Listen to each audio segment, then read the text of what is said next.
السلام علیکم ورحمۃ اللہ وبرکاتہ۔ ناظرین کرام، آج میں آپ لوگوں کو بہت ہی ایک خاص ویڈیو دکھانے والا ہوں۔ اس پہ سید امین القادری صاحب نے بہت ہی شاندار طریقے سے بیان دیے ہیں کہ ہم لوگوں کو گناہوں سے کس طریقے سے پاک ہونا ہے۔ جب اس پوری ویڈیو کو آپ دیکھیں گے تو آپ کو بہت ساری باتیں آپ کو سیکھنے کو ملے گی۔ میں چاہتا ہوں کہ سید امین القادری صاحب کی آپ خود اس کی زبانی سے سنیں کہ کون سی گناہوں سے ہم لوگوں کو کس طریقے سے بچنا ہے، اور خاص کر کے اس بیان کو آپ رمضان مبارک کے مہینے میں ضرور سنیں اور اس پر عمل بھی کرنے کی بھی کوشش کریں۔ تو آئیے پہلے اس پوری ویڈیو کو آپ پہلے دیکھیں۔ جوانی بڑی حسین ہوتی ہے، جوانی میں نیند بھی اچھی آتی ہے، جوانی میں انسان کھانا بھی خوب کھاتا ہے، جوانی میں انسان انجوائے بھی کرتا ہے۔ اسی لیے شیطان انسان کو جوانی میں اغوا کرتا ہے، شیطان انسان کو جوانی میں بہکاتا ہے، اور شیطان یہ چاہتا ہے کہ جوانوں کو اپنی گرفت میں لے لے، جوانوں کو اپنا آلہ کار بنا لے، جوانوں کے افکار و نظریات کو اغوا کر لے۔ اس لیے کہ جوانی مجبوری بھی ہوتی ہے، انسان جوانی میں بہت جلدی کسی فکر سے متاثر ہو جاتا ہے۔ میرے بھائیوں، وقت گزرنے کے بعد پچھتانے سے کام نہیں چلتا۔ اللہ اکبر، آج اللہ نے جوانی دی ہے، انٹرنیٹ کی نظر مت کر دینا۔ آج میں آپ سے پوچھنا چاہتا ہوں، مجھے بتاؤ، فیس بک پر بیٹھتے ہو، 2-3 گھنٹے گزار دیتے ہو، مجھے بتاؤ، اللہ اکبر، انٹرنیٹ پر بیٹھتے ہو، 6-8 گھنٹے نظر کر دیتے ہو، کس دنیا سے دل اور کس رسول سے بھاگ رہے ہو؟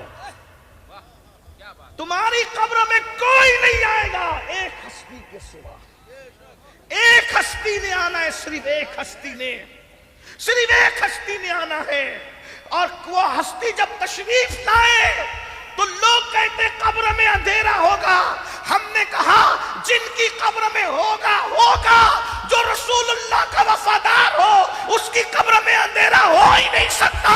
اس لیے کہ جب وہ تشریف لائیں گے تو میرے امام کہتے ہیں قبر میں لہرائیں گے تا حشر چشم نور کے، جلوہ فرما ہوگی جب طلعت رسول اللہ۔ نعرہ تکبیر۔ آج کی یہ محفل حضرت ملنگ بابا رحمت اللہ تعالی علیہ کے عرس سراپا قدس کے موقع پر اصلاح عقائد و اعمال کے حوالے سے منعقد ہے۔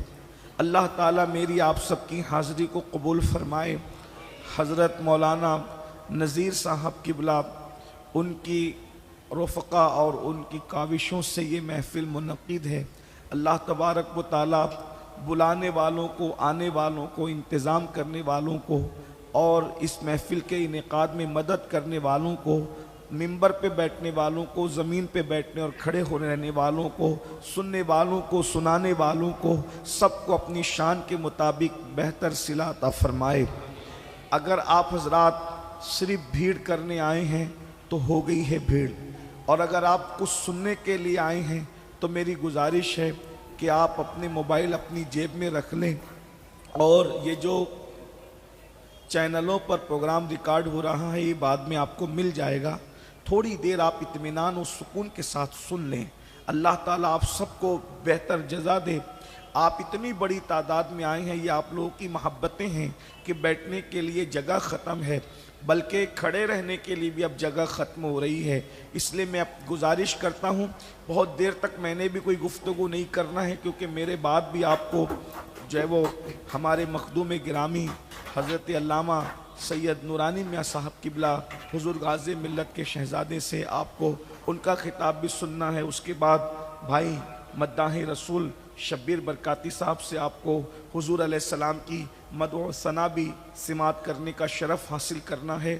تھوڑی دیر، جتنی دیر آپ سننا چاہیں گے، میں آپ کے سامنے کوئی تقریر نہیں، صرف اپنے دل کا درد پیش کرنے کی سعادت حاصل کرنا چاہتا ہوں۔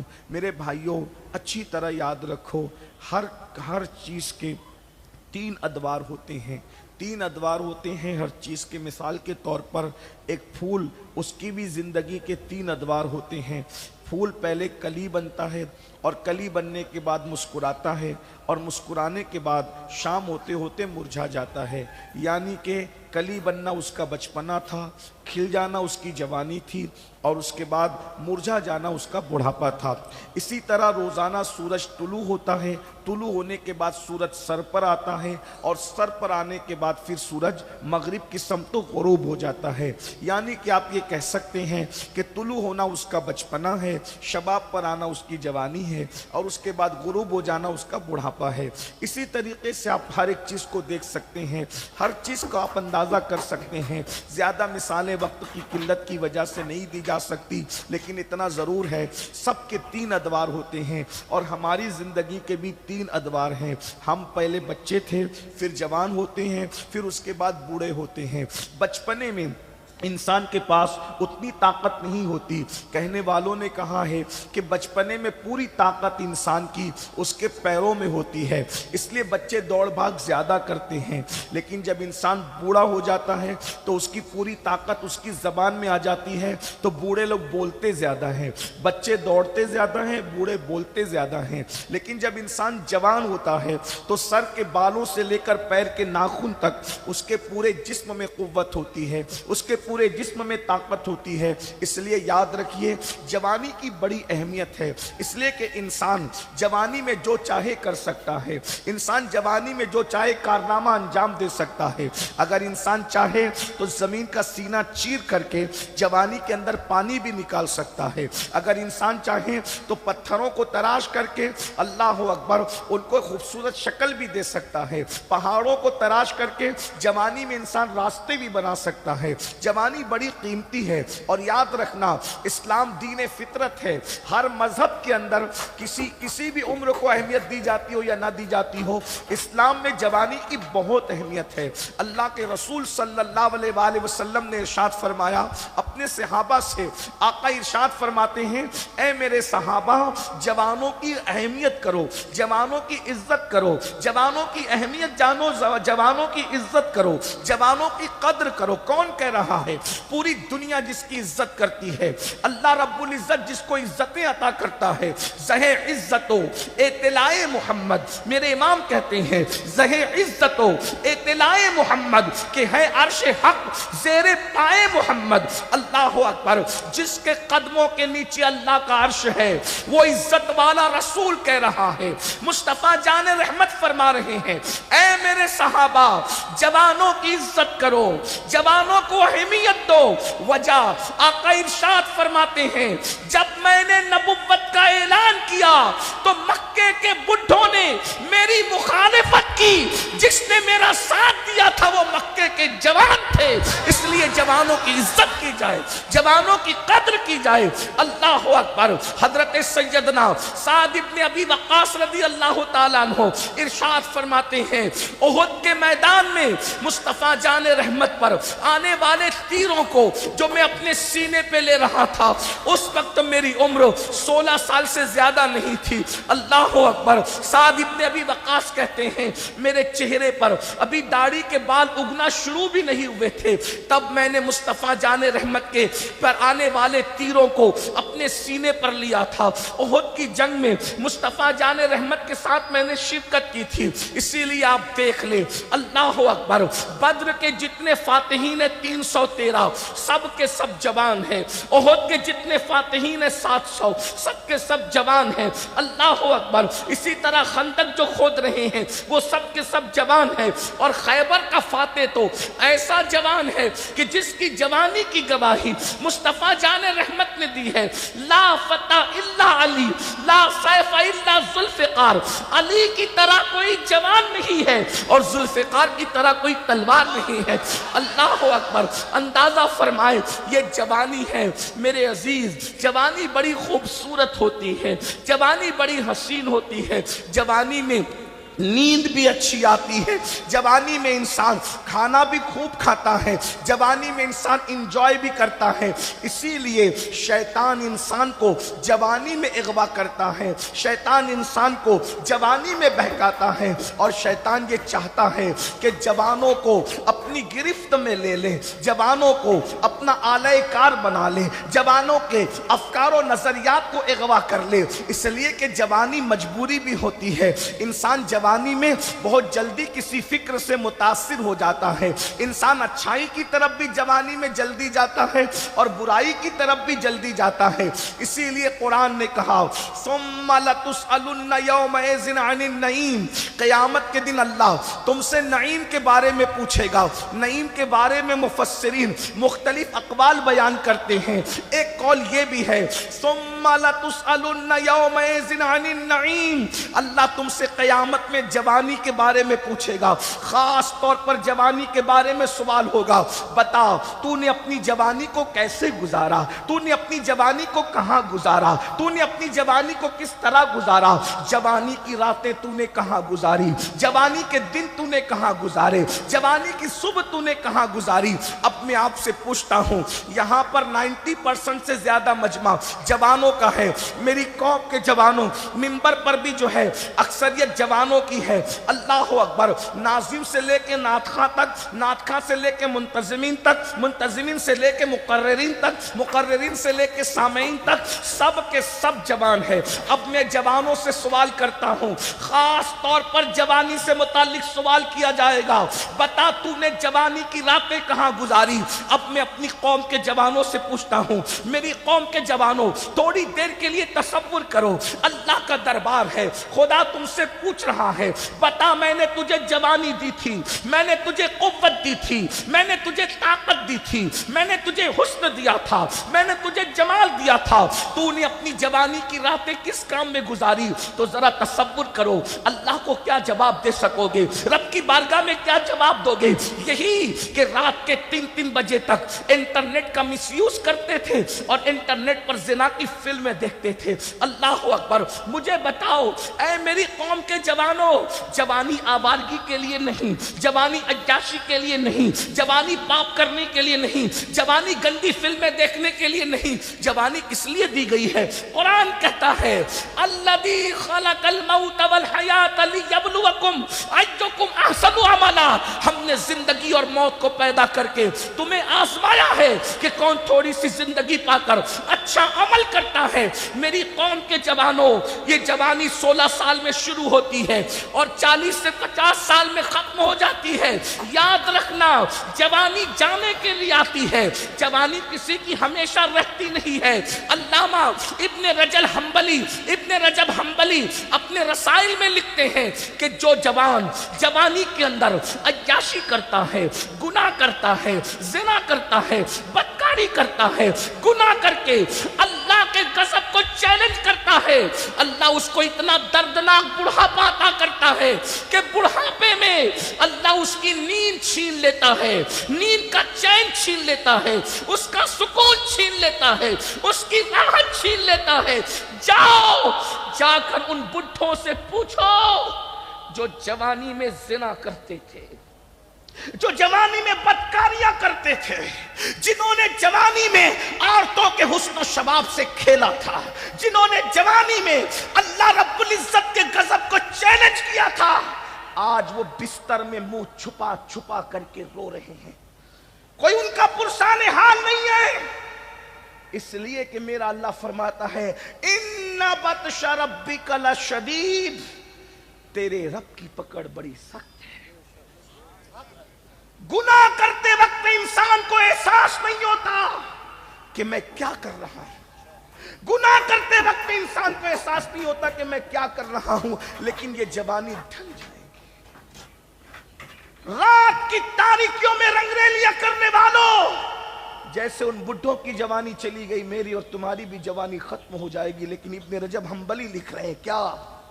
غوث پاک کو دیکھنے والوں کو دیکھا ہے ابن رجب حنبلی نے، وہ بزرگ ہے ابن رجب حنبلی اپنے رسائل میں، کہ اللہ جب کوئی جوانی میں گناہ کرتا ہے تو اس کو بڑا دردناک بڑھاپا دیتا ہے، بلکہ بڑھاپا اتنا کھوسٹ اور بدترین اور دردناک اللہ مسلط کرتا ہے، اس کو نیند نہیں آتی، اس لیے کہ نرم نرم گدوں سے انسان، نرم نرم گدوں پہ انسان لیٹ کر سکون نہیں پاتا، کیونکہ دولت کے بل پر نرم گدے خریدے جا سکتے ہیں، دولت کے بل پر سکون کی نیند نہیں خریدی جا سکتی.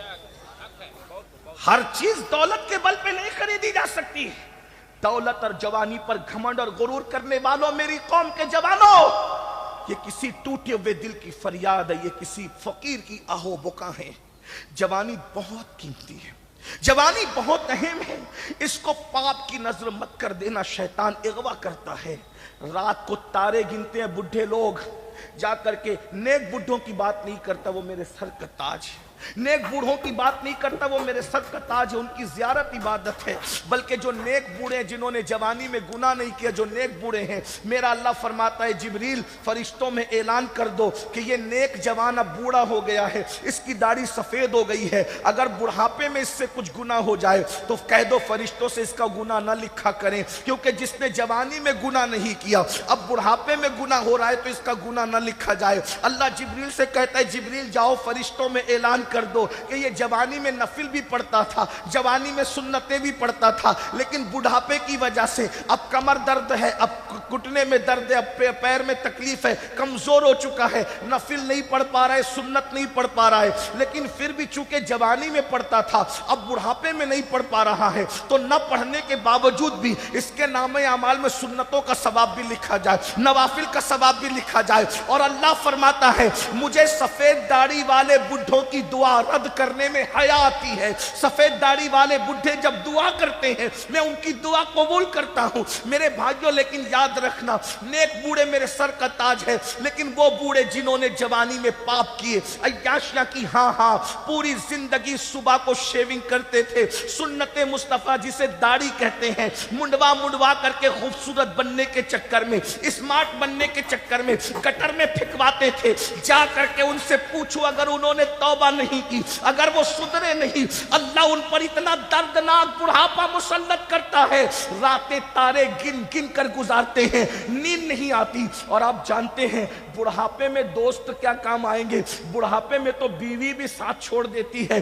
ہائے ہائے، جس کی زلفوں کا اسیر بن کر، جس کی زلفوں کا اسیر بن کر فجر کی نماز میں سوتا پڑا رہتا تھا، اب بڑھاپا آیا تو بیوی نے بھی ساتھ چھوڑ دیا. اندازہ فرمائے، بچے بھی نہیں پوچھتے، دوست بھی نہیں پوچھتے، احباب بھی نہیں پوچھتے. یاد رکھنا گناہ کا انجام بہت بدترین ہے، خدا کو بھول جانے کا انجام بڑا بدترین ہے. اور سن لو، جوانی میں پاپ کرنے والا بڑھاپے میں اتنا مجبور ہوتا ہے کہ روٹی کے ٹکڑوں کو تک محتاج کر دیا جاتا ہے، اور جب وہ بھیک مانگتا ہے تو لوگ اس کو بھیک بھی نہیں دیتے. ابن رجب حنبلی فرماتے ہیں کہ سید الطائفہ ہمارے مرشد حضور سیدی سرکار جنید بغدادی رضی اللہ تبارک و تعالی عنہ بغداد کے بازار سے گزر رہے ہیں. ایک بڈھا بھیک مانگ رہا ہے، ایک بڈھا بھیک مانگ رہا ہے، کوئی اس کو بھیک دینے کے لیے تیار نہیں. کسی مرید نے کہا مرشد بغداد والے اتنے بے مربت کیسے ہو گئے کہ اس بڈھے کو بھیک دینے کے لیے تیار نہیں؟ تو سید الطائفہ جنید بغدادی نے کہا تھا نہیں، بغداد والوں کا قصور نہیں ہے، اس بڈھے کی زندگی جا کر معلوم کرو، اس نے جوانی میں ضرور پاپ کیے ہوں گے، اس نے جوانی میں ضرور عیاشیاں کی ہوگی، اس نے جوانی میں ضرور گناہ کیے ہوں گے، اسی لیے آج اس کو بھیک نہیں مل رہی ہے. جب لوگوں نے جا کر کے تحقیق کی تو پتا چلا واقعی یہ جوانی میں گناہ کرتا تھا. میرے بھائیوں، وقت گزرنے کے بعد پچھتانے سے کام نہیں چلتا. اللہ اکبر، آج اللہ نے جوانی دی ہے، انٹرنیٹ کی نظر مت کر دینا. آج میں آپ سے پوچھنا چاہتا ہوں، مجھے بتاؤ، فیس بک پر بیٹھتے ہو 2-3 گھنٹے گزار دیتے ہو، مجھے بتاؤ، اللہ اکبر، انٹرنیٹ پر بیٹھتے ہو 6-8 گھنٹے نظر کر دیتے ہو. آج ہر گھر میں وائی فائی لگا ہوا ہے، مجھے کوئی اعتراض نہیں ہے، لیکن ایک بات آپ سے پوچھنا چاہتا ہوں، واٹس ایپ پر 2-3 گھنٹے، فیس بک پر کئی گھنٹے، پکچروں میں، فلموں میں، اور گندی فلموں کی ویب سائٹوں. آپ کو میں بتاؤں، اللہ اکبر، جلسوں میں کہنے شرم آتی ہے، لیکن کیا کہیں، دل کا درد کہنے پہ مجبور کرتا ہے. جب سروے کیا گیا، جب تحقیق کی گئی کہ سب سے زیادہ گندی فلمیں کس ملک میں دیکھی جاتی ہے، تو آج سے 70 سال پہلے کلمہ لا الہ الا اللہ کی بنیاد پر جو ملک بنا تھا، سب سے زیادہ گندی فلمیں وہاں دیکھی جا رہی ہے۔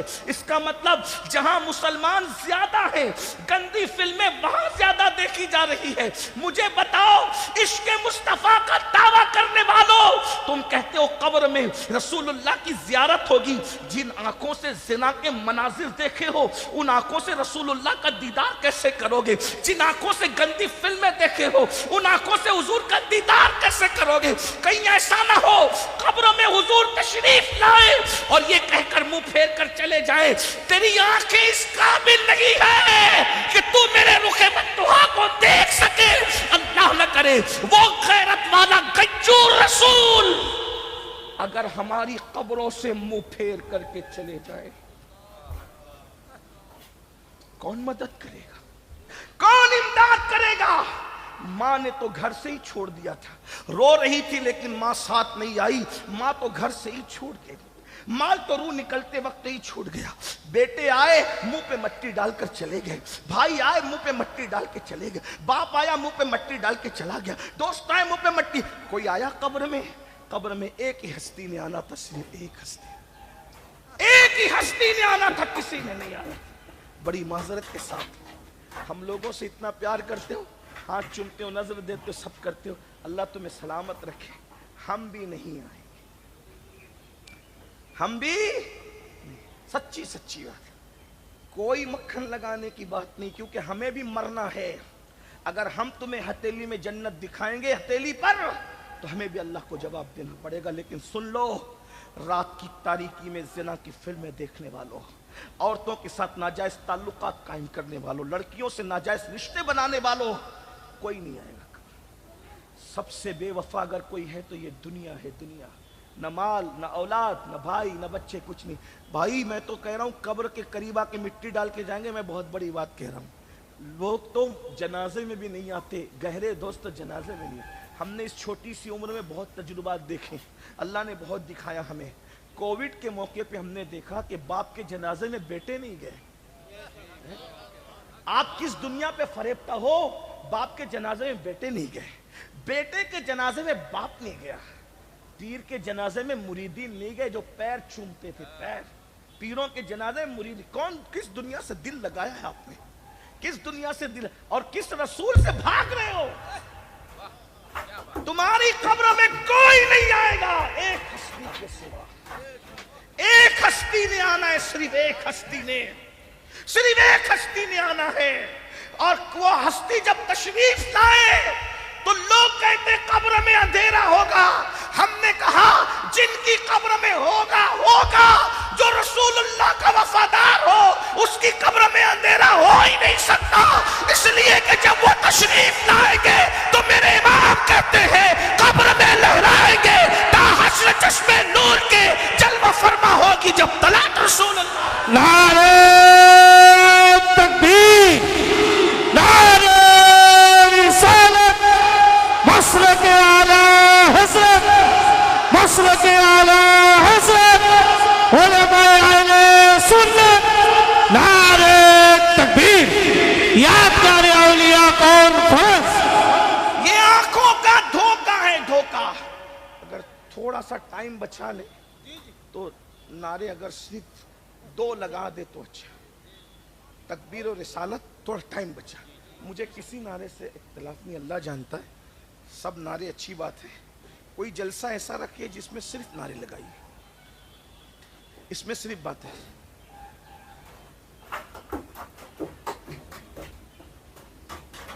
یہ نگاہوں کا دھوکہ ہے، نظر کا دھوکہ۔ یہ سوچتے ہو نا کہ قبر 2 گز زمین ہے، یہ 2 گز زمین نہیں ہے۔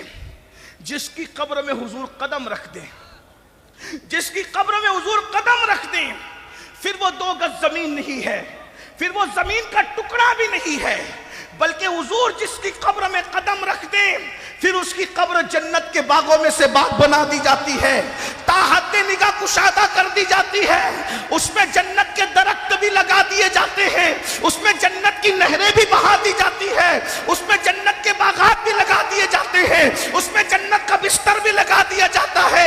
نظر کا دھوکہ ہے، 2 گز زمین ہے، وہ 2 گز زمین نہیں، حضور جہاں قدم رکھ دیتے ہیں وہ جنت کے باغوں میں سے ایک باغ بن جاتا ہے، اور پھر لوگ کہتے ہیں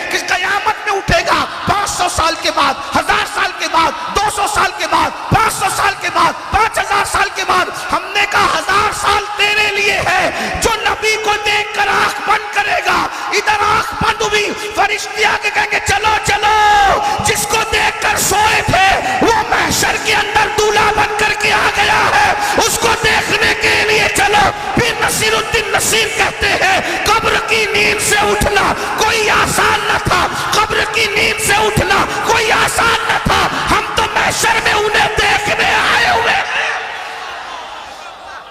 انہیں دیکھ کر سو گئے, ان کو دیکھنے کے لیے بیدار ہو. یہ موت سے محشر ہے, یہ موت سے محشر ہے. اسی کو مومن کی موت. لیکن یہ کس کے لیے ہے؟ صرف وفادار.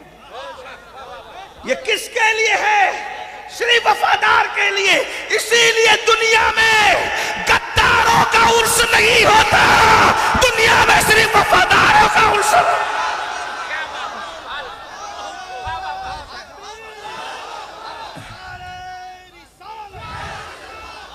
دیکھ لیجئے, جس نے غداری کی عرس اس کا نہیں ہوتا, عرس وفاداروں کو ہوتا ہے. ایک بات کہوں, آپ کہیں گے وفادار تو بہت ہے لیکن سب کا نہیں ہوتا. میں نے کہا کچھ ایسے ہیں جن کا عرس فرشتے بھی کرتے ہیں, انسان بھی کرتے ہیں, لیکن کچھ ایسے وفادار ہیں انسان بھول جاتے ہیں تو ان کا عرس فرشتے کرتے نظر آتے ہیں. ان کا عرس فرشتے, انسان کرے نہ کرے فرشتے کرتے ہیں. اور فرشتے کیسے کرتے ہیں؟ نم کا نومت العروس, ایسے سو جا جیسے پہلی رات کی دلہن سوتی.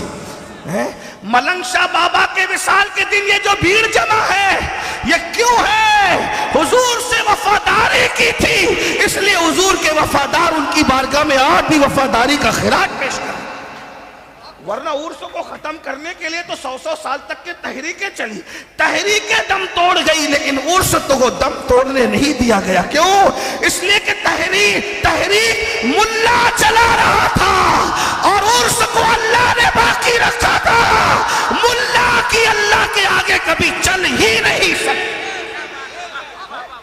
یاد رکھنا, کوئی نہیں چیز کی نہیں چل سکتی, کیونکہ اللہ فرماتا ہے, اللہ اکبر, اللہ فرماتا ہے ان الذین آمنوا وعملوا الصالحات سیجعل لهم الرحمن ودا. جو ایمان لانے کے بعد نیک عمل کرتے ہیں اللہ ان کی محبت لوگوں کے دل میں انڈیل دیتا ہے. جس کی محبت اللہ انڈیل دے, کسی ملا میں طاقت نہیں کہ وہ کھرچ کر پھینک سکے. اسی لیے تو 900 سال ہو گئے, آج بھی یا غوث المدد کے نعرے لگ رہے ہیں. 800 سال سے زیادہ ہو گئے غریب نواز کے ڈنکے بج رہے ہیں. 1300 سال سے زیادہ ہو گئے کربلا کے ڈنکے بج رہے ہیں. 1400 سال سے زیادہ ہو گئے مولا علی کے ڈنکے بج رہے ہیں. 1400 سال سے زیادہ ہو گئے افضل البشر بعد الانبیاء صدیق اکبر کی عظمت کا نعرہ لگ رہا ہے اور قیامت تک لگتا رہے گا. لیکن ایک بات کہہ دوں مسلمانوں, قبر بہت خوبصورت ہے, صرف وفادار ہو جاؤ, صرف وفادار ہو. ایک بات کا سوال لے کر آؤں, صرف وفادار ہو جاؤ. لمبی نہیں کرنا چاہتا, صرف حضور کے وفادار ہو جاؤ. قبر بہت خوبصورت ہے. بتاؤں کتنی خوبصورت ہے؟ توجہ, کتنی خوبصورت ہے بتاؤں, دھیان دے دیجیے. بس اللہ کرے بات قرآن سے بات سمجھانے کی کوشش کرو. دیکھو, توجہ کرو, اللہ ایسا سلائے گا قبر میں کہ کوئی چین چاں کی کسی بائک کے ہارن کی آواز بھی تمہیں بے چین نہیں کرے گی. توجہ کرنا, بہت ذمہ داری سے بات کروں. ممبر پر میرے پیچھے پورے علماء بیٹھے ہوئے, سب علماء ہیں. غلطی کروں گا تو ان کو اصلاح کا حق ہے اور انہیں کرنا چاہیے, ہے نا. یہ وہ ممبر نہیں کہ سمجھ میں آئے تو بھی بولو سبحان اللہ, نہیں سمجھ میں آئے تو بھی بولو سبحان اللہ. نہیں, یہ وہ نہیں ہے.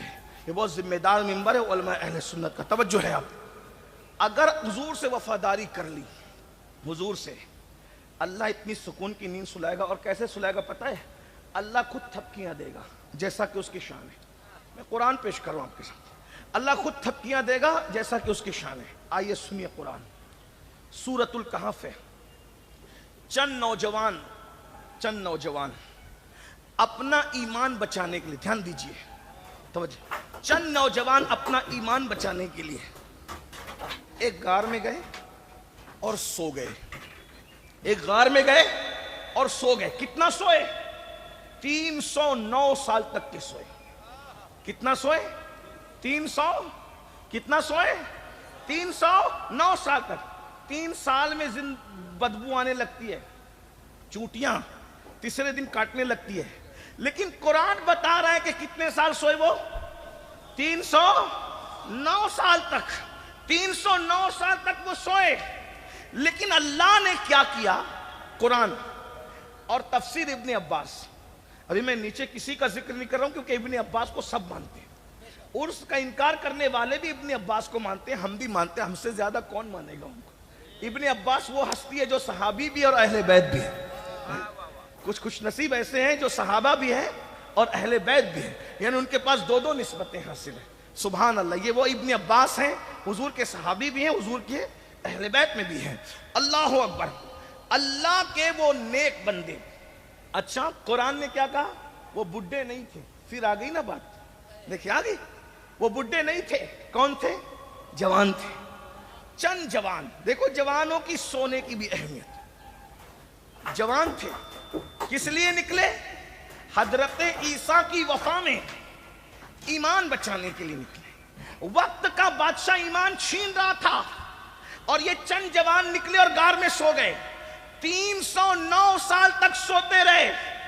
چونٹی نے بھی نہیں کاٹا, کیڑے بھی نہیں آئے. اور آپ کو بتاؤں اللہ کی شان, غار جو ہوتا ہے, غار جو ہوتا ہے پتھر کا بنا ہوتا ہے پہاڑ میں, اور غار کے اندر منہ کھلا ہوتا ہے. غار کے اندر منہ کھلا ہوتا ہے. تو جو غار تھا اس غار کا منہ کھلا ہوا تھا, تبھی تو وہ اندر گئے. غار کا منہ کھلا ہے تبھی تو وہ اندر گئے. اب اندر گئے, اندر جا کر سو گئے. اللہ نے ان کو سلا دیا. لیکن قرآن کہتا ہے کہ اللہ نے ان کی نیند کی خاطر, دھیان دیں, اللہ نے ان کی نیند کی خاطر نکلتے وقت تو سورج, جب سورج نکلتا تھا تو بھی سورج کی کرنیں غار میں آنے نہیں دی, اور جب سورج ڈوبتا تھا تو بھی سورج کی کرنیں غار میں آنے نہیں دی. کیوں؟ اس لیے کہ سورج کی کرنیں اگر غار میں جائے گی تو میرے ان بندوں کی نیند خراب ہو جائے گی. تو اللہ نے ان کی نیند کا خیال کرتے ہوئے, بہت نازک موڑ پہ بات آئی ہے سلیگوڑی والوں, توجہ کرو, گرد و نواح سے آنے والوں. اگر یہ فلسفہ سمجھ میں آ گیا تو فلسفہ موت و حیات اور زندگی کا پورا انجوائے کا آپ کو مل جائے گا. اللہ اکبر. وہ چند جوان ایمان بچانے کے لیے غار میں سو گئے تو اللہ رب العزت نے یہ فیصلہ کیا, اگر سورج کی کرنیں جائے گی تو ان کی نیند خراب ہو جائے گی. تو اللہ نے سورج کو حکم دیا, اللہ نے سورج کو حکم دیا, اللہ نے سورج کو حکم دیا, سورج اپنا راستہ بدل دے. نکلتے وقت بھی تیری کرنیں غار میں نہیں جانا چاہیے, ڈوبتے وقت بھی اجالا غار میں نہیں جانا چاہیے. ان کی نیند کی خاطر اللہ نے سورج کا راستہ بدل دیا. اور اللہ فرماتا ہے ہم اپنی شان کے مطابق ان کے کانوں کو سہلا کر, ان کے کانوں پہ تھپکیاں دے کے ہم ان کو سلاتے رہے. غور کرنا, غار میں اللہ اکبر. عیسیٰ علیہ السلام کی امت کے چند جوان ایمان بچاتے ہیں, عیسیٰ علیہ السلام سے وفا کرتے ہیں, تو اللہ ان کی نیند کا اتنا خیال کرتا ہے کہ خود ہی تھپکیاں دیتا ہے, اپنی شان کے مطابق سورج کا راستہ بدل دیتا ہے تاکہ ان کی نیند میں خلل نہ آئے. اب مجھے بتاؤ, جو عیسیٰ علیہ السلام کی وفا میں غار میں سو جائے تو اس کو اس شان سے سلایا جاتا ہے. جو جان عیسیٰ محمد الرسول اللہ کی وفا میں اگر بازار میں سو جائے تو اس کو کتنے سکون سے سلایا. نعرہ تکبیر, نعرہ رسالت. بات اتنی ہے کہ حضور سے وفا کر لو, بس ایک حضور سے وفا کر لو. انہیں جانا, انہیں مانا, نہ رکھا گیا ایسے کام. للہ الحمد میں دنیا سے مسلمان گیا. حضور سے وفا کر. اب حضور سے وفا کیا, حضور سے وفا کیا. ایک بات کہوں, سوچو, یہی حضور سے وفا ہے کہ جن آنکھوں سے رسول اللہ کی زیارت کرنی ہے ان آنکھوں سے تم زنا کی فلمیں دیکھ رہے ہو. کون کون دیکھتا ہے مجھے نہیں معلوم, میں صاحب کشف نہیں, لیکن اتنا ضرور جانتا ہوں قبر میں حضور کو کیا منہ دکھاؤ گے. اگر حضور منہ پھیر کر چلے, کوئی نہیں آئے گا قبر, اگر حضور منہ پھیر کر چلے گئے, بتاؤ دنیا کے سامنے عزت دار بننے والوں, دنیا کے سامنے عظیم انسان بننے والوں, سفید کپڑے پہن کر, اچھی داڑھی رکھ کر, اچھی ٹوپی پہن کر, اچھے اچھے القابات کے ساتھ اگر آپ نے دنیا کے سامنے اچھے بنے اور راتوں کی تنہائیوں میں پاپ کرتے رہیں, راتوں کی تنہائیوں میں گناہ کرتے رہیں, راتوں کی تنہائیوں میں جرائم کرتے رہیں. ہر انسان اپنے آپ کو اچھی طرح جانتا ہے, اپنے من میں ڈوب کر باجا سراغ زندگی, تو اگر میرا نہیں بنتا کرتا نہ بن، اپنا تو بن۔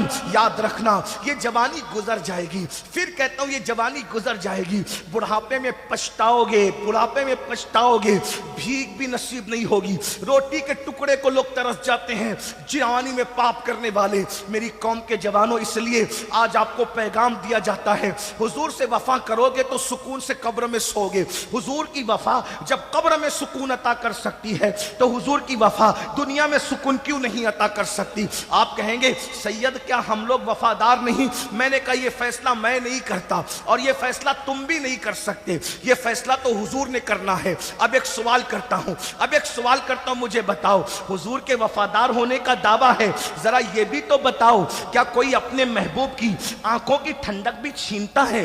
کیا کوئی اپنے محبوب کی آنکھوں کی ٹھنڈک بھی چھینتا ہے؟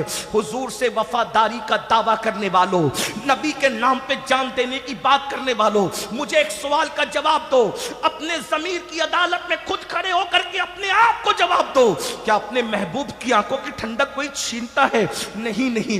اب مجھے بتاؤ آقا نے کیا فرمایا؟ اللہ کے رسول فرماتے ہیں جعلت قرۃ عینی فی الصلاۃ، نماز میں میری آنکھوں کی ٹھنڈک ہے۔ اب بتاؤ جو قوم اپنے نبی کی آنکھوں کو ٹھنڈک نہ پہنچا سکے کیا وہ رسول اللہ کے وفادار ہونے کا اعلان کر سکتی ہے؟ مجھے بتاؤ۔ اللہ اکبر، اللہ اکبر، ذرا غور کریں، یہ رونا میں روز روتا ہوں۔ ایک بات آپ سے، حضور سے وفا ہے، حضور سے پیار ہے، حضور سے عشق ہے۔ دیکھو ابھی حضرت نورانی میاں صاحب قبلہ تشریف لانے والے، مخدوم صاحب کے شہزادے، میرے مخدوم کے شہزادے، اگر ان کا رومال کسی کو مل گیا، مخدوم زادے نے رومال دے دیا، میں یقین کرتا ہوں آپ اس رومال کو استعمال نہیں کرو گے، عزت سے چوم کے رکھو گے، تجوری میں رکھو گے۔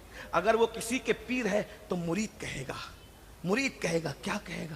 کہ میں نے اس کو اپنی قبر میں لے کر کے جانا ہے، کیونکہ یہ میرے مرشد کا تحفہ ہے، یہ میرے مرشد کا تحفہ۔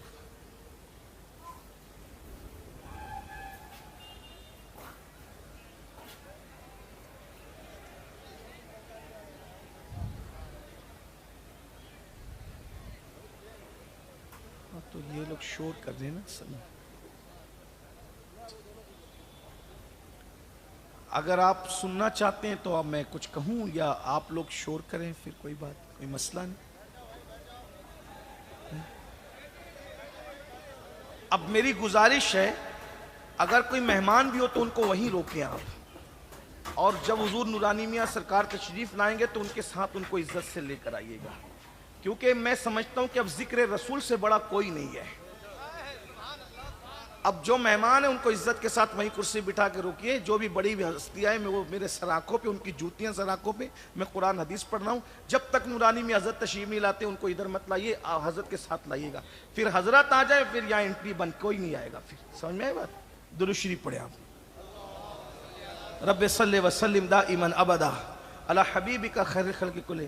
اصل میں میں ناراض ہو کے نہیں کہہ رہا ہوں، میں ناراض نہیں ہوتا آپ سے، اور ناراض ہونا بھی مجھے نہیں چاہیے، میں ناراض بھی نہیں ہوں، لیکن چونکہ میں تقریر یاد کر کے نہیں آتا ہوں، مجھے روحانی، عرفانی، حقانی کوئی تقریر میں نے کبھی کتاب ہاتھ میں نہیں لی، یہ میرے پاس اتنا دماغ نہیں کہ میں اتنا یاد کروں، میں یاد کر کے نہیں آتا ہوں۔ آپ جس طرح ماحول بناتے ہیں اس طرح یہ جملے نکلتے ہیں، تو جب کوئی بھی ڈسٹرب کرتا ہے تو پھر ڈسٹرب ہونے کے بعد مضامین ذہن سے نکل جاتے ہیں، یہ بات ہے۔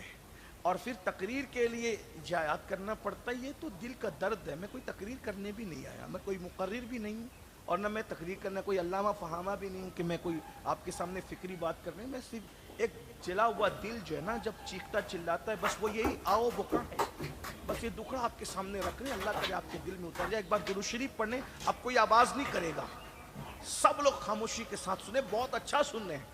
سلیگوڑی والوں تمہارا سننا بھی ہمیں یاد رہے گا، اتنی دیر سے لوگ کھڑے ہیں، کھڑے ہو کے گھنٹوں سے سن رہے ہیں، محفل میں گھنٹوں سے کھڑے ہیں آپ لوگ، میں سمجھتا ہوں کئی گھنٹے ہو گئے، مجھے آئے ہوئے 1 گھنٹے سے زیادہ ہو گیا ممبر پہ، آپ لوگ کھڑے رہ کے سنیں، میری دعا ہے۔ اور یہ لوگ جو بیٹھے ہیں یہ بھی بہت تنگ جگہ میں بیٹھے ہیں، ان کو جو ہے نا پلتی بدلنے کے لیے بھی ان کو جگہ نہیں ہے۔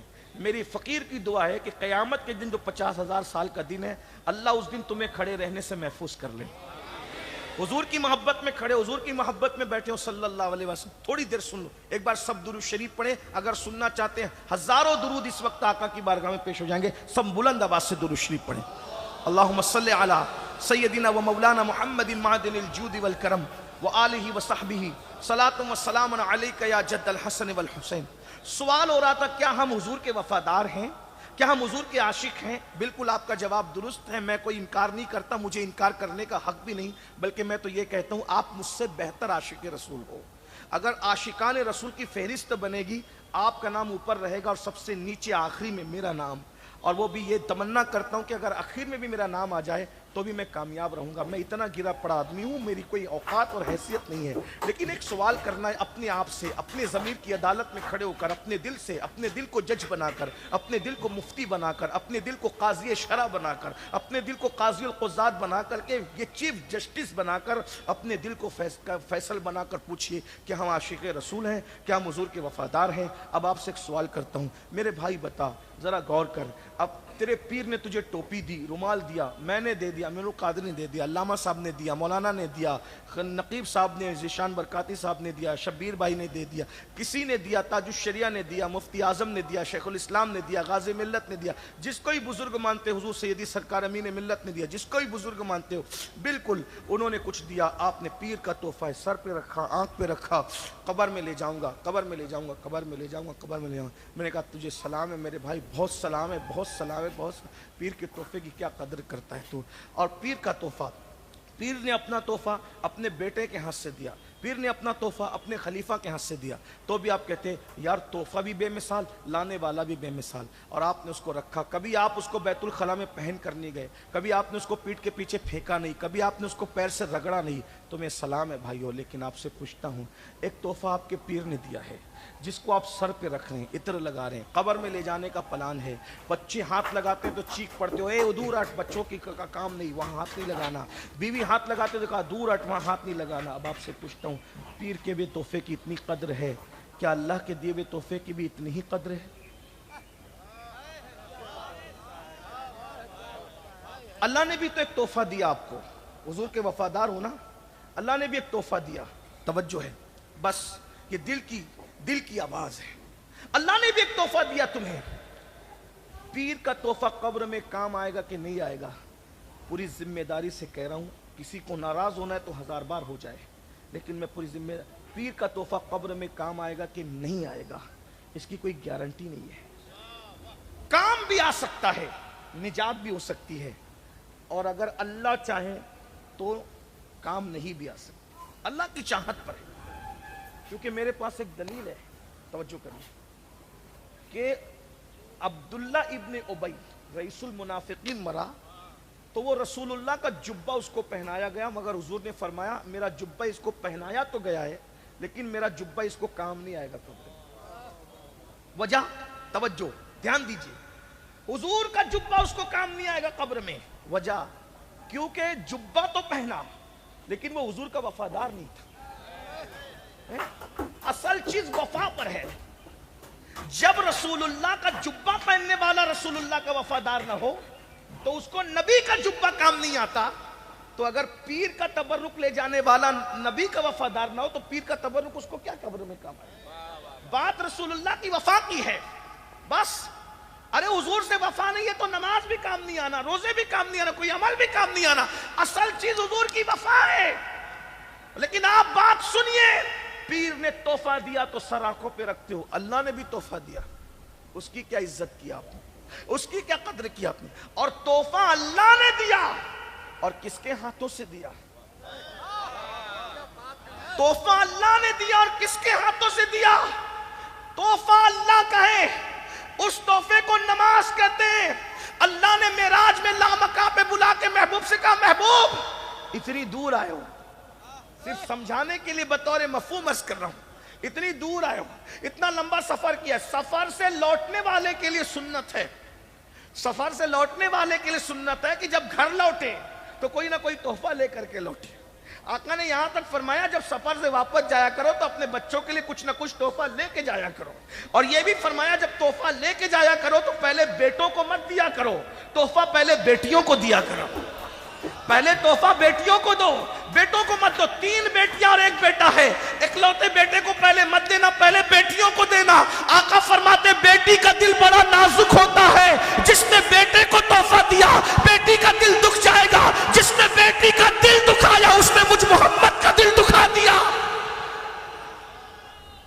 فرمائیں جس مذہب میں بیٹی کی اتنی عزت ہے کہ بیٹے سے پہلے تحفہ بیٹیوں کو دو اور پھر بیٹیاں بیٹیاں ہوتی ہے. مائیں اور بہنیں اگر سن رہی ہے تو ان سے کہنا چاہتا ہوں اے میری بہنوں, دنیا نے تو تمہیں چتا پر زندہ جلایا تھا, شوہر کی چتا پر. دنیا نے تو تمہیں زندہ دفن کیا تھا پیدا ہونے کے بعد.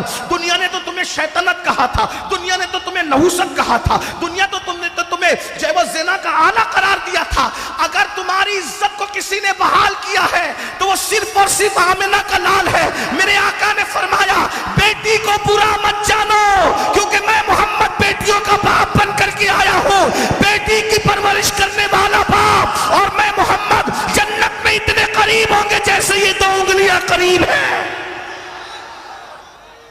جب لوگ اپنی بیٹیوں کو اپنے ہاتھوں سے زندہ دفن کر رہے تھے, توجہ, جب لوگ اپنے ہاتھوں سے اپنی بیٹیوں کو زندہ دفن کر رہے تھے اس وقت ایک ہستی تھی جو اپنی بیٹی کی آمد پر اٹھ کر کے کھڑی ہو رہی تھی اور کہہ رہے تھے فدا کی امی و ابی یا فاطمہ, فاطمہ تجھ پر میرے ماں باپ قربان ہو جائے. غور تو فرمائے, توجہ تو فرمائے. تو عرض یہ کر رہا تھا, اللہ نے فرمایا محبوب اتنی دور آئے ہو, تحفہ لے کر جاؤ, میرے بندوں کے لیے تحفہ میری طرف سے لے جاؤ, اپنے ہاتھ سے دینا. وہ تحفہ کیا تھا؟ نماز. نماز نماز کا تحفہ تھا. اب بتاؤ پیر کے تحفے کی اتنی عزت ہے, اللہ کے تحفے کی کیا عزت ہے؟ پیٹ کے پیچھے پھینک دیا نا اللہ کے تحفے کو, پیٹ کے پیچھے پھینک دیا, ڈال دیا پیٹ کے پیچھے. دوستوں کے لیے ٹائم ہے, بیوی کے لیے ٹائم ہے, بچوں کے لیے ٹائم ہے. اللہ کا وہ تحفہ جو رسول اللہ کے ہاتھوں دیا گیا, کم سے کم ان ہاتھوں کا, حضور کے وفادار ہونا, حضور کے ہاتھوں کا گئی تھی. تو مجھے کہا گیا ہے کہ میں تھوڑی سی گفتگو اور کروں اور آپ اس کو سنیں. جی ہاں, درود شریف پڑھیں سب مل کے بلند آواز سے. اللہم صلی علی سیدنا ومولانا محمد معدن الجود والکرم والہ الکرام اجمعین. صلاۃ و سلام علیک یا جد الحسن والحسین وعلی آلک واصحابک یا جد الغوث الثقلین. تو بات یہ چل رہی تھی حضور کی وفا کی کہ اللہ کے رسول صلی اللہ علیہ وآلہ وسلم سے جو وفا کر لے. پھر یہ بات نکلی کہ وفا کی نشانی کیا ہے. ہر ایک کے دیے ہوئے تحفے کی قدر کرتے ہو.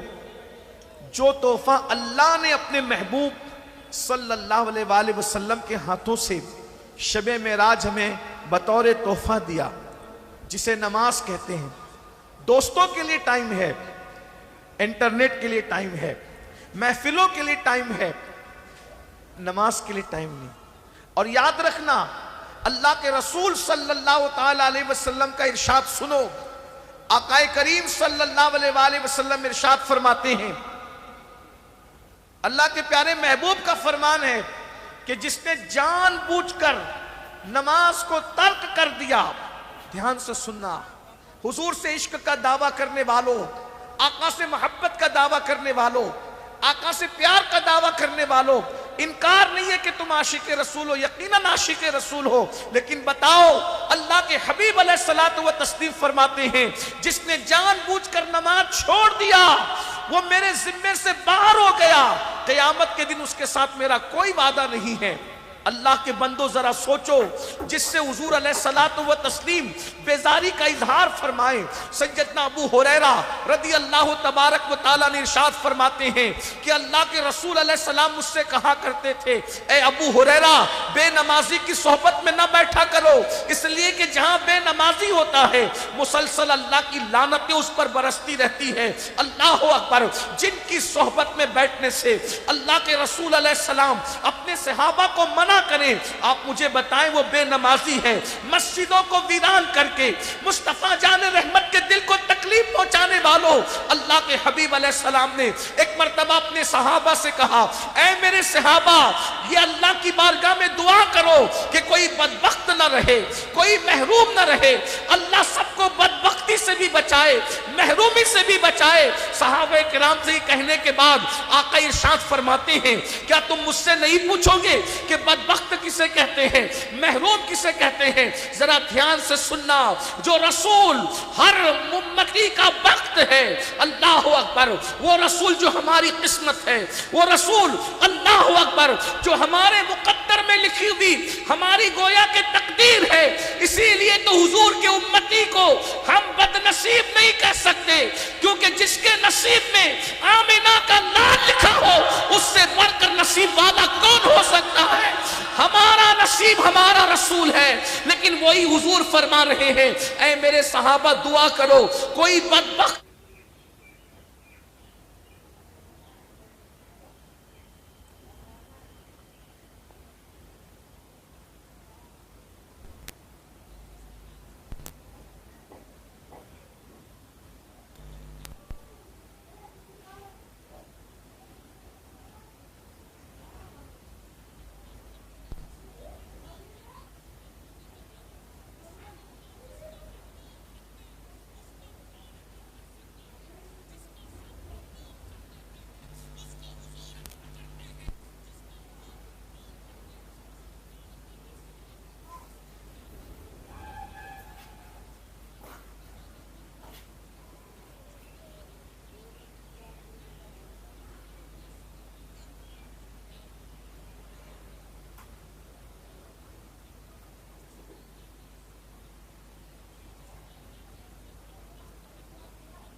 کر کے بات پوری کر لوں۔ یاد رکھنا جوانی کا صحیح استعمال کرو، جوانی کا مس یوز نہ کرو، جوانی میں اللہ کی عبادت کرو، اس لیے کہ اللہ کو جوان بھی پسند ہے اور جوانی کی عبادت بھی پسند ہے۔ آج سے پہلے اگر کچھ بھی کیا ہے، کچھ بھی کیا، توبہ کر لو۔ اللہ تعالیٰ ارشاد فرماتا ہے، جمع الجوامع ایک کتاب ہے، اس کتاب میں یہ حدیث موجود ہے۔ اللہ پاک حدیث قدسی میں فرماتا ہے، جس جوان کو میں خوبصورتی دوں، دھیان سے سن، سب خوبصورت ہو، یاد رکھنا اگر رنگ سانولا ہے تو یہ خوبصورتی کے خلاف نہیں ہے، کیونکہ جس کو قدرت 4 قسمیں اٹھا کر جس کے حسن کو بیان کرے، اس سے خوبصورت کون ہو سکتا ہے؟ اللہ فرماتا ہے وَالتین والزیتون وطور سینین وہذا البلد الامین لقد خلقنا الانسان فی احسن تقویم۔ اللہ فرماتا ہے تین کی قسم، زیتون کی قسم، طور سینا کی قسم اور بلد امین یعنی مکے کی قسم۔ تفسیری ترجمانی یہ ہو سکتی ہے ولادت گاہ ابراہیم کی قسم، ولادت گاہ عیسیٰ کی قسم، ولادت گاہ موسیٰ کی قسم اور ولادت گاہ محبوب کی قسم۔ لوگ کہتے ہیں میلاد کہاں سے ثابت ہے؟ میں نے کہا جن کے میلاد گاہوں کی قسم قرآن اٹھاتا ہے، اب یہ میلاد نہیں تو پھر میلاد کس چیز کا نام ہے؟ اور ایک تفسیری قول اور بھی بیان کر دوں، 3 سے مراد صدیق اکبر، زیتون سے مراد عمر ابن خطاب اور طور سینا سے مراد عثمان غنی اور بلد امین سے مراد مولا علی۔ تب یہ کہہ سکتے ہیں ابو بکر کی قسم، عمر کی قسم، عثمان کی قسم، علی کی قسم۔ 4 قسمیں اٹھا کر کے پھر کہا جا رہا ہے لقد خلقنا الانسان فی احسن تقویم، ہم نے انسان کو بہت خوبصورت بنایا۔ انسان بہت خوبصورت ہے، فرشتوں کے پاس بھی وہ حسن نہیں ہے جو اللہ نے حضرت انسان کو عطا فرمایا ہے۔ اس لیے کہ اگر اللہ کی مخلوق میں انسان سے زیادہ خوبصورت کوئی ہوتا تو اللہ اپنے محبوب کو اسی لباس میں بھیجتا۔ اللہ نے محبوب کو لباس بشر میں بھیج کر بتا دیا تجھ سے زیادہ خوبصورت کوئی نہیں ہے۔ یہی آ کر کچھ مولویوں کو ٹھوکر لگی، نبی کو لباس بشر میں دیکھ کر انہوں نے کہا نبی چھوٹا ہے کیونکہ لباس بشر میں ہے۔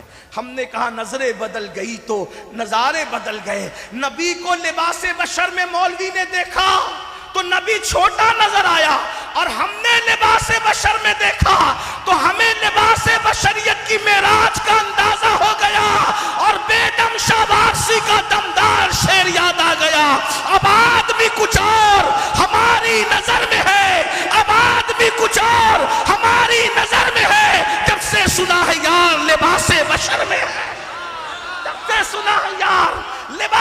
بشر میں ہے.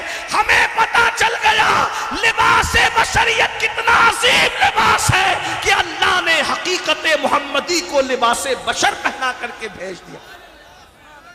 اس لیے تم سب خوبصورت ہو. لیکن قرآن کیا کہہ رہا ہے؟ ثم رددناہ اسفل سافلین.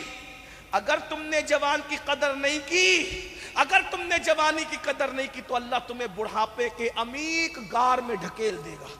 آپ سوچتے ہیں کیا کوئی ایسا بھی ہے جس کو بڑھاپا نہیں آتا؟ علامہ ابن رجب حنبلی اپنے رسائل میں لکھتے ہیں کہ علامہ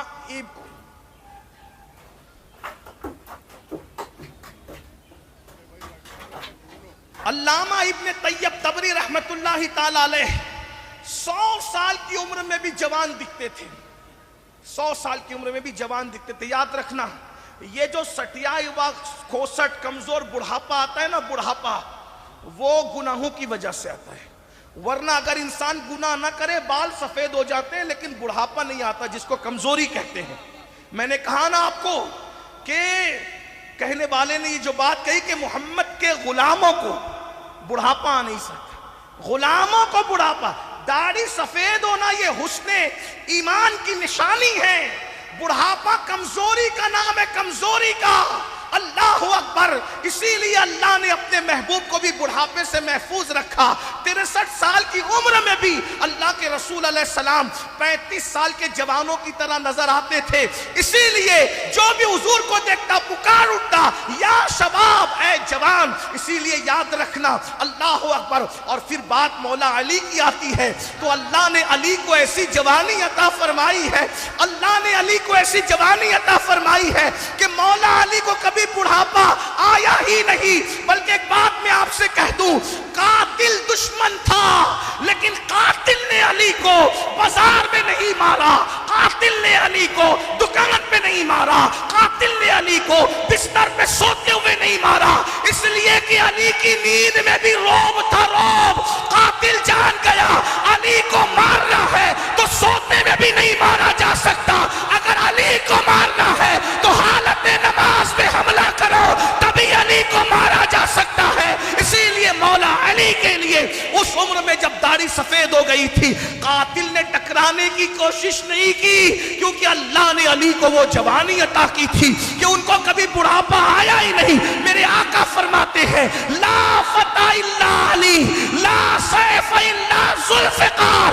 علی کی طرح کوئی جوان نہیں ہے، ذوالفقار کی طرح کوئی تلوار نہیں.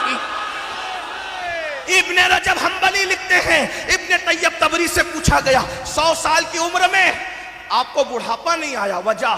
ابن طیب طبری فرماتے ہیں میں نے جوانی میں اپنے آپ کو گناہوں سے بچایا اور اللہ نے مجھے بڑھاپے سے محفوظ فرما لیا. طاقت بہت ہوگی. لوگ کیا کہتے ہیں؟ میں انکار بھی نہیں.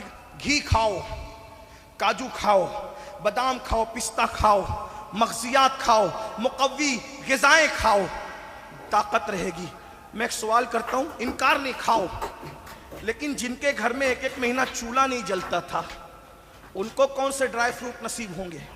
جن کو روٹی نہیں تھی کھانے کے لیے وہ ڈرائی فروٹ کب کھاتے؟ لیکن طاقت کتنی تھی، کتنی طاقت تھی. ایک دن میرے مولا علی یہ مرتضیٰ کی ڈھال گر گئی. پوری زندگی میں ایک ہی بار ڈھال گری. میں خیبر نئے انداز سے پڑھنے لگا ہوں. توجہ فرمائیں، علی کا بیٹا موجود ہو تو پھر میں خیبر نئے انداز سے پڑھنے لگا. توجہ فرمائیں، غور کرتے ہیں آپ. پوری زندگی میں مولا علی کی ایک ہی بار ڈھال گری، بس ایک بار. اور وہ کون سا مقام تھا؟ وہ مقام خیبر تھا.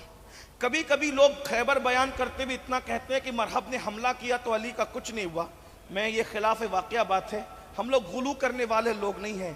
ہم کہتے ہیں کہ مولا علی کو تلوار لگی اور پیشانی زخمی ہوئی اور پوری زندگی آپ کی پیشانی پر وہ نشان رہا. اب مرحب مرحب تھا. 1000 پہلوانوں کے برابر سمجھا جاتا تھا. چمڑے پہ کھڑا ہوتا، چمڑا کھینچ لیا جاتا، چمڑا پھٹ جاتا، لیکن مرحب اپنی جگہ سے ہٹتا نہیں تھا. مرحب اتنا طاقت ہو. اس نے حملہ کیا اور مولا علی تھے بہت خوبصورت، بہت خوبصورت تھے بھائی. یہ جو پیون لگائے جاتے نا ٹاٹ میں، کہ وہ تو بہت خوبصورت نہیں تھے. یہ ابن تیمیہ کی غلاظت کی وجہ سے ہے. ورنہ علی کے تو آج بھی بیٹے اتنے خوبصورت ہیں. 1400 سال گزرنے کے بعد علی کے حسن کو اگر دیکھنا ہے تو ان کے بیٹوں میں دیکھ لو. اور ایک بات بتاؤں, دنیا میں ایک بندہ ایسا گزرا ہے جو مرد ہو کر بھی برقع پہنتا تھا. دنیا میں ایک مرد ایسا گزرا ہے جو مرد ہو کر بھی برقع پہنتا تھا. آپ نے برقع ہمیشہ عورتوں کو پہنتے دیکھا ہوگا, لیکن ایک مرد تاریخ میں ایسا بھی ملتا ہے جو مرد ہو کر برقع پہنتا تھا, اور وہ کسی اور خاندان کا نہیں تھا, وہ بھی میرے مولا علی مرتضیٰ کے خاندان کا شہزادہ تھا. وہ برقع کیوں پہنتا تھا؟ اس لیے کہ وہ اتنا خوبصورت تھا کہ اس کو کافر بھی دیکھتے تھے تو دیکھتے رہ جاتے تھے, اور کافر دیکھ کر کے مسلمان ہو جاتے تھے. اس خوبصورت لڑکے, اس خوبصورت شہزادے کو دنیا امام علی رضا کے نام سے جانتی ہے. وہ اپنے چہرے میں نقاب ڈال کے چلا کرتے تھے. آپ کو اتنا بتا دوں خوبصورت کتنے تھے میرے بھائیوں. ایک مرتبہ ایک 4 سال کا مجوسی کا بچہ, ایک 4 سال کا مجوسی کا بچہ دیکھ رہا ہے کہ بغداد میں ایک بندہ چہرے پہ نقاب ڈال کے گھوڑ سوار جا رہا ہے. بغداد کے لوگ اس کے پیچھے بھاگ رہے. تو اس ڈنڈے سے بچے نے پوچھا, او بغداد کے سنجیدہ لوگوں, تم کیوں بھاگ رہے ہو؟ اللہ اکبر. لوگوں نے کہا یہ ہمارے نبی کا شہزادہ ہے, اس کے پیچھے بھاگ رہے ہیں. کہا دیکھا, ارے اس نے تو چہرے پہ نقاب ڈالا ہے. کہا چہرہ ہی تو دیکھنے بھاگ رہے. تو ننھے سے 4 سال کے مجوسی کے بچے نے کہا, اس کے چہرے میں رکھا کیا ہے جو تم اس کے پیچھے بھاگ رہے ہو؟ کسی سنجیدہ انسان نے کہا, تو ہی جا کے چہرہ دیکھ لے, چہرے میں رکھا کیا ہے. وہ 4 سال کا مجوسی کا بچہ امام علی رضا کے پیچھے بھاگا, اور بھاگنے کے بعد چہرے سے نقاب الٹا گیا. تو اللہ اکبر, وہ 4 سال کا بچہ علی رضا کا حسن دیکھ کر کے کہتا ہے کیا کوئی اتنا بھی خوبصورت ہو سکتا ہے؟ آج کے بعد میں نے ماں کو بھی چھوڑ دیا, باپ کو بھی چھوڑ دیا, اپنا مذہب بھی چھوڑ دیا. تو ہی میرا مذہب ہے, تو ہی میرا مسلک ہے, تو میری ماں ہے, تو میرا باپ ہے. اور قدم پکڑ کے کہا آج کے بعد سب کچھ میرا تو ہی ہے. امام علی رضا نے کہا تو نے مجھے ماں کا, تو نے مجھے باپ کا, ہمارے محمد ہے صلات شاہ دیتے ہیں ماننے کا. تو نے مجھے ماں باپ کہہ دیا, میں نے تجھے آج سے اپنا بیٹا بنا لیا. اور اس 4 سال کے مجوسی کے بچے کو اتنا پڑھایا لکھایا کہ اسی ہستی کو دنیا نے امام معروف کرخی کے نام سے یاد کیا. ذرا غور کریں, علی رضا کے حسن کا یہ عالم, علی رضا کے حسن کا یہ عالم ہے, تو علی مرتضیٰ کے حسن کا عالم کیا ہے؟ علی مرتضیٰ کے حسن کا عالم کیا ہوگا؟ بہت خوبصورت تھے, قد میانہ تھا. اور اللہ اکبر, جب آئے مرحب کے سامنے تو مرحب نے حملہ کیا, جو ہے وہ پیشانی پہ وار, امامہ کاٹ کر, خود کاٹ کر پیشانی پہ وار لگا, اور اس نے ڈھال کو ایسا مارا, علی مرتضیٰ کے ہاتھ سے ڈھال گری, چھوٹ گئی. ڈھال گری چھوٹی تو مولا علی کو غصہ آ گیا, میری ڈھال تو نے گرائی, اس کی سزا بڑی بری ہوگی. کیا کیا؟ ڈھال تو چاہیے تھا, اور علی وہ علی تھے جو کبھی پلٹ کر گئے نہیں, اسی لیے ان کا نام کرار ہے, وہ فرار نہیں ہے. اگر ڈھال لینے بھی جاتے تو کوئی ناسبی کہہ دیتا کہ ایک بار تو پلٹ کر گئے تھے نا. علی میں مرتضیٰ کو یہ بھی گوارا نہ ہوا کہ میں پلٹ کر جاؤں, پیٹ دکھا کے دشمن کو جانا یہ شان علی نہیں. اسی لیے سرکار نے فرمایا کل جھنڈا اس کو دوں گا جو فرار نہیں ہوگا بلکہ کرار ہوگا, کرار. جوانوں, میں تم کو شجاعت علی اس لیے سنا رہا ہوں کہ اگر اپنے جوانوں کو بزدلی سے نکال کے بہادر بنانا ہے تو علی کی شجاعت سنانی ہوگی. جب یہ قوم شجاعت علی کو جان لے گی تو بزدلی سے باہر نکل جائے گی. زنا کی فلمیں بزدل لوگ دیکھتے ہیں, مسجدوں کو ویران بزدل لوگ کرتے ہیں, لڑکیوں سے ناجائز دوستی بزدل لوگ کرتے ہیں, اپنے ہاتھ سے اپنی جوانی کا خاتمہ بزدل لوگ کرتے ہیں. اور جو وفادار ہوتے ہیں, وفا ہوتے ہیں, بہادر ہوتے ہیں, شجاعت رکھتے ہیں, وہ اپنی جوانی کو اپنے ہاتھ سے ضائع نہیں کرتے, لڑکیوں سے ناجائز دوستی نہیں کرتے, زنا کے اڈوں کو آباد نہیں کرتے. ان کی تو شان ہوتی ہے, نہیں تیرا نشیمن قصر سلطانی کے گنبد پر تو شاہی ہے, بسیرا کر پہاڑوں کی چٹانوں میں عقابی روح جب بیدار ہوتی ہے جوانوں میں نظر آتی ہے ان کو اپنی منزل آسمانوں میں. جس نے بھی بہادری کا کارنامہ انجام دیا ہے کہیں نہ کہیں وہ علی مرتضیٰ سے کنیکٹ تھا تبھی دے سکا. مثال کے طور پر کربلا کے اندر بہادری کا کارنامہ علی مرتضیٰ کا بیٹا دے رہا ہے. سلجوکیوں کی دور حکومت کے اندر اللہ اکبر سبائی فتنے کا خاتمہ غوث اعظم کی شکل میں علی کا بیٹا کر رہا ہے. 90 لاکھ کو کلمہ پڑھانے والا کارنامہ علی کا بیٹا انجام دے رہا ہے. وارث دیوا اسی طرح شاہ برکت اللہ مخدوم اشرف جہانگیر سمنانی اسی طریقے سے شیخ احمد رفاعی سب کو دیکھتے چلے جائیے. جس نے اندلس کے ساحل پہ کشتیاں جلائی تھی اس کا تعلق بھی علی سے تھا. جس نے بیت المقدس کے اوپر اسلام کا پرچم لہرایا تھا اس صلاح الدین ایوبی کا تعلق بھی مولا علی سے تھا. یاد رکھنا ہم علی والے ہیں لیکن وہ علی والے نہیں کہ علی کو مانے اور علی کے امام کو گالی دیں. ہم وہ علی والے نہیں ہیں کہ علی کو مانے اور علی کے امام کو گالی دیں. ہم تو وہ علی والے ہیں علی بھی کرتے ہیں لیکن صدیق اکبر کی محبت کے ساتھ کرتے ہیں, فاروق اعظم کی محبت کے ساتھ کرتے ہیں, عثمان غنی کی محبت کے ساتھ کرتے ہیں. ہم علی کو بھی مانتے ہیں اور 2.5 سال تک کے جس علی نے صدیق اکبر کے پیچھے نماز پڑھی ہے اس صدیق کو بھی امام مانتے ہیں. علی نے جس کو امام مانا ہے اگر وہ امام نہیں ہے تو دنیا میں کوئی امام پیدا ہی نہیں ہوا. اسی لیے ہمارے مرشد حضور محدث اعظم کے چوچوی نے کہا تھا مرتبہ حضرت صدیق کا یہ ہے سید, ہر فضیلت کے وہ جامع ہے نبوت کے سوا, ہر فضیلت کے وہ جامع ہے نبوت کے سوا. اللہ اکبر. عرض کر رہا تھا جب مولا علی کی ڈھال زمین پہ گری ہے سوچا پلٹ کے جاؤں گا تو ناسبی تانا دیں گے کہ علی نے تو پیٹ دکھائی تھی. کب پیٹ نہیں دکھائیں گے, تمہارے گھر سے ڈھال کا انتظام کریں گے. لیکن وہ کیسے؟ تلوار سیدھے ہاتھ میں تھی دوسرے ہاتھ سے جس کو لوگ الٹا کہتے ہیں. ہم مولا علی کے لیے کسی چیز کو الٹا نہیں کہتے کیونکہ ہمارا مسلک مکمل ادب ہے. لیکن دوسرے ہاتھ سے خیبر کا دروازہ اکھاڑا ہے.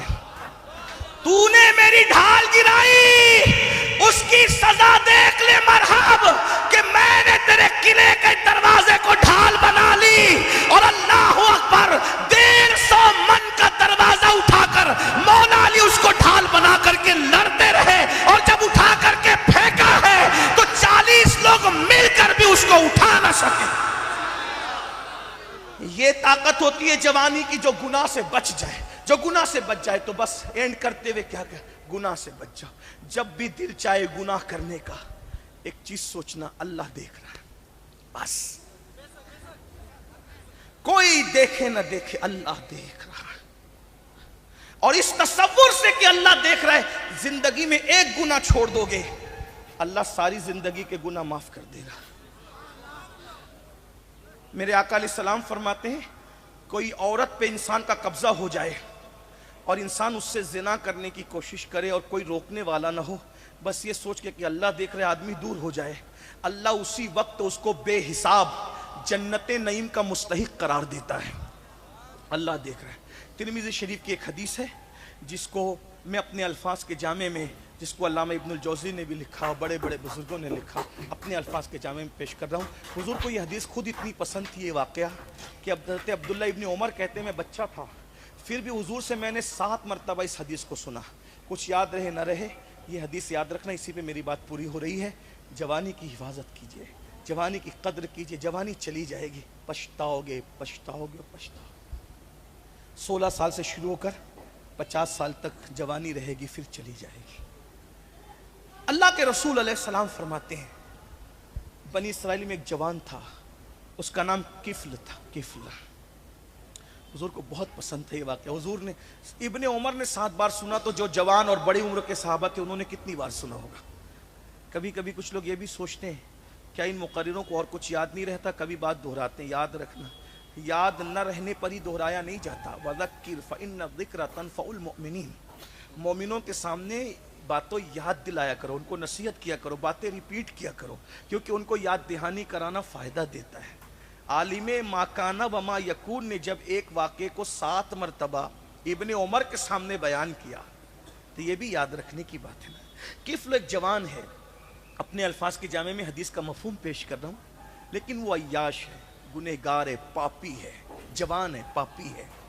یعنی اپنے الفاظ کے جامع میں کہ وہ اتنا بڑا پاپی ہے کہ کہ روزانہ وہ اپنے بستر پر کوئی نئی لڑکی کی تلاش میں نکلتا تھا، روزانہ، اور روزانہ کسی نہ کسی حسن کے ساتھ وہ کھیلتا تھا، حسن کے ساتھ کھیلتا تھا۔ آج بھی لوگ جوانی کا استعمال اسی میں، لوگ سمجھتے ہیں انجوائے جوانی کا اسی میں کہ ہم پاپ کریں زنا کریں۔ یاد رکھنا، نیکی سے بڑھ کر انجوائے کی کوئی چیز نہیں ہے، اور ہمارا مذہب دقیانوسی مذہب نہیں ہے۔ لوگ کہتے ہیں جو وہ دریاؤں کی سیر کو نہ جاؤ، ہم نے کہا کیوں نہ جائیں بھائی، جب ہمارے رسول صلی اللہ علیہ وآلہ وسلم سیر کے لیے گئے تو ہم کیوں نہ سیر کریں؟ بس اتنا ہے، سیر کو جاؤ، انجوائے کرو، گناہ مت کرو۔ حضور بھی سیر کو گئے، حضور کے سامنے 3 چیزیں پیش کی گئی سیر کے وقت، دودھ، پانی، شراب، ہے نا، دودھ، پانی، شراب، 3 روایتیں۔ دوسری روایت میں دودھ اور شراب، وہ یا رسول اللہ اس کو پیجئے، دونوں میں سے جو پسند کیجئے۔ حضور نے شراب نہیں پیا، دودھ پیا۔ کیا بتایا؟ سیر کو نکلو، دودھ پیو بھائی، شراب نہ پیو، سیر کرنے جاؤ۔ کس نے منع کیا؟ ایک بوڑھی عورت اپنی طرف بلا رہی تھی حضور کو، حضور نے اس کی طرف دیکھا ہی نہیں، حضور آگے بڑھ گئے۔ کسی نے سلام کیا، جواب دیا تو حضرت بہت لمبی روایت ہے لیکن میں 2 باتیں کر کے بڑھ رہا ہوں۔ جبریل نے عرض کیا حضور اچھا ہوا اس بڈھی کی طرف آپ نے نہیں دیکھا، وہ دنیا تھی، اور جس نے سلام کیا وہ ابراہیم علیہ السلام آپ کے جد امجد تھے، آپ نے ان کی طرف دیکھا، اچھا کیا۔ کیا اشارہ مل رہا ہے؟ سیر کے لیے جاؤ، عورتوں کو مت تکو، اللہ والوں کی زیارت کرو، انجوائے کرو بھائی، انجوائے، حرام مت کرو، گناہ مت کرو، اچھے کپڑے پہنو، اچھی سواریاں، اچھا موبائل، سب اچھا، کام بھی اچھے کرو، عمل بھی اچھے کرو۔ کفل کی عادت تھی روزانہ نئی لڑکی کی تلاش، ایک دن نئی لڑکی کی تلاش میں نکلا۔ جب نئی لڑکی کی تلاش میں نکلا دیکھا سامنے سے محلے کی خوبصورت لڑکی آ رہی ہے، اور اس لڑکی کو حاجت ہے پیسوں کی۔ یہ پیسے صرف سمجھانے کے لیے، وہ وقت تو پیسوں کا نہیں تھا، درہم و دینار کا وقت تھا، لیکن سمجھانے کے لیے پیسوں کی حاجت تھی۔